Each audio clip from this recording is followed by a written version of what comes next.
Have you ever watched someone change, not loudly, but deeply? They used to be everywhere, the life of the room. The one who always replied fast, smiled wide, gave more than anyone asked. They were the fixer, the peacemaker, the emotional anchor everyone leaned on. But then something shifted. They didn't announce it. They didn't explain. They just started saying less, pausing more, looking, not at others, but inward. And suddenly, their presence changed. Not cold, not distant, just different, quieter, heavier. Like they'd seen something none of us had. Some people whispered they were burned out. Others said they were depressed. But maybe they just woke up. Maybe one day, after giving too much, reacting too fast, trying to hardly realized, I've become a stranger in my own life. And now maybe it's happening to you. You've always been the strong one. The one who keeps it together, who makes peace, who keeps everyone close. But lately, something feels off. You're tired, not just in your body, but in your soul. You start to notice how often you say yes when you mean no. How quickly you explain yourself. How deeply you need to be understood. And then the question hits, when did I give everyone else so much power over how I feel? This is not just emotional exhaustion. It's a spiritual alarm. And Carl Jung psychology had a word for the journey that follows: individuation, the process of becoming whole, not by pleasing, not by reacting, but by withdrawing inward. Because sometimes the most radical thing you can do is to stop being who the world expects and start becoming who you truly are. And where does this awakening begin? It starts with the first, quiet act of rebellion. You stop answering to everyone and finally start listening to yourself. It begins innocently. You say yes to be helpful. You smile to keep the peace. You reply quickly so no one feels ignored. But day by day, these habits become a role. A role you play so well, you forget it was a role. From the moment we begin to understand language, we're taught to be good, be polite, be agreeable, don't interrupt, don't upset anyone, smile when you're hurting, apologize when you're angry, say yes, even when your whole body says no. And so, little by little, we learn to betray ourselves in the name of connection, to respond quickly, to soften our voice, to stay, even when the room drains the life from us. Because somewhere along the way, we were told, your worth lies in how much of yourself you give away. But what no one tells you is that this kind of availability is a trap. A quiet, well-decorated prison. You become the friend who's always there, the partner who never complains, the worker who always says, sure, I can take that on. And with each act of being good, something inside you begins to flicker. A subtle exhaustion, a quiet ache that follows you home. You start to wonder why you feel invisible, even in rooms full of people. Why you feel unloved, even when others call you kind. Carl Jung psychology called this the persona, the mask we wear to survive society. It's the version of you shaped by expectations. And while it's useful, it keeps you employed, liked, socially functional.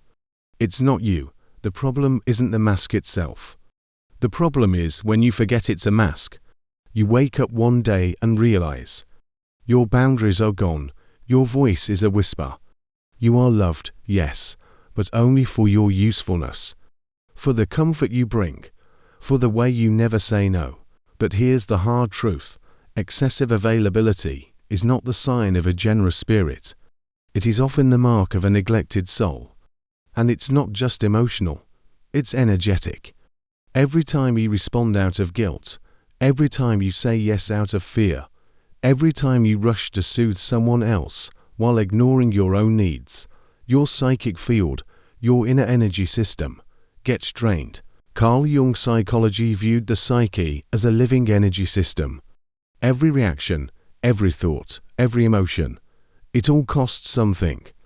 When you live in constant reaction, especially to things you don't even want, you hemorrhage energy. Your attention gets fragmented. Your emotional reserves get depleted. Your sense of self becomes scattered across other people's needs, and the result, a kind of soul tiredness. Not just physical fatigue, but a deep, cellular weariness. You begin to feel disconnected from your own center. Because you haven't lived from it in a very long time, but something shifts the day you stop, the day you pause, delay your response, take a breath. And instead of reacting, you simply observe. That moment, small as it may seem, is revolutionary, because your silence breaks the cycle. Your stillness reclaims the energy that was leaking from every unchosen yes. People will notice, they'll flinch, they'll question, they'll push. Because your compliance was their comfort, and your refusal, it threatens their illusion of who you were. But this is where real change begins, not in the noise of explanation, not in defending your silence, but in holding your center. You are not here to be emotionally convenient, you are here to be whole. And wholeness requires space, it requires sovereignty. It requires the courage to disappoint others in order to stop abandoning yourself. This is not selfishness, this is individuation, the path Carl Jung spoke of. The lifelong journey of peeling away every layer that is not truly you, until only the essence remains. You were not born to be available to everyone. You were born to be you, undivided, clear, and free. Something shifts the moment you stop being emotionally available to everyone. At first, it feels like a loss, a strange emptiness. You're used to being needed, to being praised for your warmth, your yes, your readiness to respond. But now, you're quiet, and in that quiet, something ancient stirs. This is where Jung's concept of individuation begins, not with adding more, but with peeling away. Not with becoming someone new, but with remembering who you were before the world taught you who to be. Individuation is the journey inward, a sacred disentangling from the roles, expectations, and projections that once defined you. It starts with discomfort, because when you withdraw from the performance, people notice. They say you've changed. They call you distant, cold, arrogant. But what they're really seeing is their own discomfort reflected in your stillness. Because your silence, once you stop explaining, reveals everything they were projecting onto you. Jung believed that what we withdraw from externally, we finally begin to meet internally. And so, in the silence, the shadows come, the part of you that still craves approval, the wound that aches to be needed, the fear of being misunderstood. But if you stay, if you don't rush back into the noise, you begin to see clearly. All the energy you once spent performing, explaining, reacting, can now be reclaimed, not to isolate you from the world, but to anchor you within yourself. This is individuation, not the escape from others, but the deep return to your own center, and from here, your healing truly begins. In the previous part, we explored individuation, the journey of returning to your true self by peeling away the masks and expectations you've carried for too long. But awareness alone is not enough. With awareness must come responsibility, especially the responsibility to protect your energy. Carl Jung's psychology viewed the psyche not as a fixed entity, but as a living energy system. Unlike any system, it has limits. Every emotional reaction you offer, every time you rush to explain, to fix, to smooth things over, you're making a withdrawal. Not from a bank, but from your inner reserves. And these reserves, though invisible, are not infinite. You are not exhausted because life is inherently overwhelming. You're exhausted because you are constantly leaking psychic energy, not from meaningful work or authentic connection, but from compulsive overgiving. You answer messages you don't want to answer. You hold conversations that drain you. You smile when something inside is aching to be still. And each time you do, a little more of your vitality slips through your fingers. This isn't sensitivity. It's math. Your energy is your soul's currency. And most people are spending it on things that don't nourish them. That's where emotional discipline enters. not as coldness, but as clarity. Discipline means you learn to say no without guilt. You sit in silence without scrambling to explain it. You recognize when a moment is asking for your presence, and when it's asking for your boundary. This doesn't mean you close your heart. It means you stop giving it away on discount. The less you react, the more power you carry. And you'll notice, when you start holding your energy, truly holding it, you begin to feel your presence again. You walk into a room and don't need to perform. You don't need to entertain. Your stillness speaks louder than your voice ever could, because your energy is no longer scattered in 1,000 directions. It is gathered, focused, sovereign. In the next part, we'll explore how this conscious withdrawal doesn't isolate you. It transforms how others experience you. When you reclaim your energy, you change the dynamic in every room you enter. And that shift, it's not just personal, it's deeply spiritual. In the last part, we explored how psychic energy is drained not by difficulty alone, but by unconscious reaction, by overgiving, over-explaining, and always being emotionally accessible. Now we arrive at the most pivotal turning point of all. What happens when you stop? What happens when you no longer offer yourself on demand? When your energy is no longer a faucet for others to twist open? This is where conscious withdrawal begins, and it changes everything. Withdrawal, when done in awareness, is not a silent punishment. It is not avoidance. It is not some petty power play. It is spiritual clarity, a lucid return to your center. It is the moment you realize that your nervous system is not a public utility, that your soul deserves sanctuary, that you no longer need to bleed emotionally in order to prove your worth. To withdraw consciously is to reclaim your breath from the noise, to honor your time, your space, your limits, not with guilt, but with reverence. To retreat, not because you are weak, but because you are waking up. You begin stepping back, not to disappear, but to discern. You choose solitude over chaos. You choose your own voice over the echo of expectation.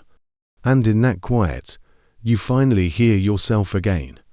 Carl Jung once wrote, "Your visions will become clear only when you can look into your own heart." Who looks outside, dreams. Who looks inside, awakens. This is exactly what conscious withdrawal invites, awakening. But don't expect applause. When you withdraw, people around you may panic. They may poke, prod, provoke, because your silence, your boundary, your delay, all of it threatens the emotional ecosystem they once controlled. When you stop reacting, they lose the script. When you stop rescuing, they feel the emptiness you were once masking. When you no longer serve as their mirror, they're forced to look into their own. Better to show that discomfort is appropriate. This is a natural form to be reclaiming your energetic sovereignty. This is a great space in the resource semi-impossible begins to You begin to notice her door and your glasses. Like water retreating from leaking your capacity center. You become precious. You start to feel clear, rooted, unshaken. Your no longer comes with explanation. Your silence no longer seeks permission. You stop trying to be understood, because you finally understand yourself. This is not selfishness, it's soul retrieval. Jung believed that energy, once withdrawn from unconscious projections, could be transmuted, transformed into healing, creativity, and wholeness. That's what's happening now. The energy you used to waste keeping others comfortable is becoming the very fuel of your transformation. You start to live differently, you speak less, but when you do, your words carry weight. You connect less often, but when you do, it is from wholeness, not need. You make decisions from inner alignment, not external obligation. The people who truly see you will remain, and new ones will find you, not because you are always available, but because you are finally real, and your presence, quiet as it may be, begins to affect the world around you, not as performance, but as gravity. So when someone says, "You've changed," you'll smile, because you have. You've stopped surviving through reaction and started living from intention. That's not disappearance, that's becoming. The path back to yourself is rarely loud. It doesn't come with applause. It often comes in silence, in the spaces where you used to react, rush, or reach. Individuation, as Jung described, is not the pursuit of perfection. It's the willingness to dismantle what was never truly you, to shed the personas that once kept you safe, but now keep you small, and in their place, something softer, but infinitely stronger, begins to rise. You become present, not because you've mastered every emotion, but because you've stopped abandoning yourself in the name of being understood. This is not just spiritual work, it is depth psychology in motion. The real transformation doesn't happen through performance, but through presence. You no longer serve the world by splitting yourself to fit into it. You serve by standing in your truth, whole, imperfect, and clear. There will be grief, yes, grief for the approval you stopped chasing. Grief for the roles you let dissolve. Grief for the versions of you that were built only to survive. But what you gain is profound, a deeper peace, an untouchable self-respect, a quiet presence that no longer needs to be explained. Carl Jung said, "The most terrifying thing is to accept oneself completely." And yet, that is where your freedom lives, not in becoming someone new, but in finally returning to who you were, before the world told you who to be. So if your silence is growing, if your presence is deepening, if your energy is no longer for sale, then you are not retreating, you are becoming. This is not emotional avoidance. It is psychological maturity, the kind that allows you to be in the world, but no longer consumed by it. You are not less visible, you are simply no longer fragmented. And that, quietly, is the true power of inner psychology. Thank you for being here.